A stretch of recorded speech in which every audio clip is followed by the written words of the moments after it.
So I'm going to be disassembling my blood apparatus. We'll say I had it set up for 4 to 12 hours. My imaginary mosquitoes have fed. They're not usually imaginary, but this time they are. The first thing that I'm going to do is turn off the water bath.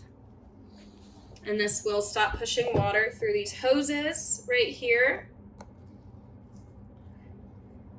Next, I am going to wrap a glove around the bottom, and this is going to simply keep my parafilm from busting while I'm taking off the hoses.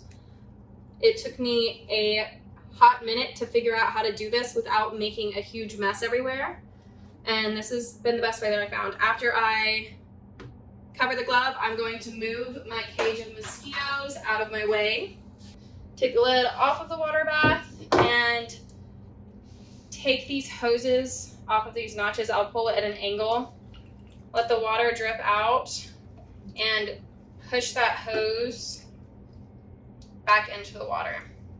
Same thing for the other side, at an angle to get it off that notch, let the water drip out, and push that hose right back. Right after I get those hoses in there, I'm going to put this lid back on top to hold the hoses into place because they have a tendency to fly out and push water everywhere.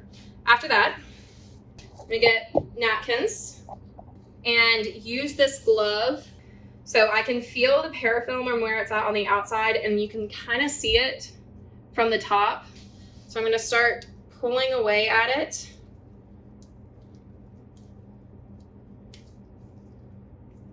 Pull this glove up on this corner.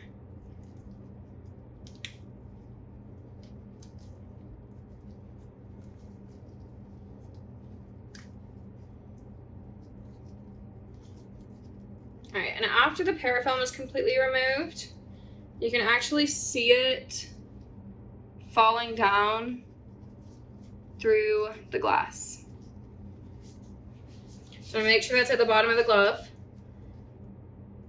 I'm gonna use this glove to push the blood off of the sides of the glass. And now I'm gonna spray some bleach in here. We use 10% bleach. I'm gonna tie it off and dispose of it in a hazardous waste. Going to treat this with 10% bleach and rinse it really, really thoroughly and let it dry and use it next time. And that is it.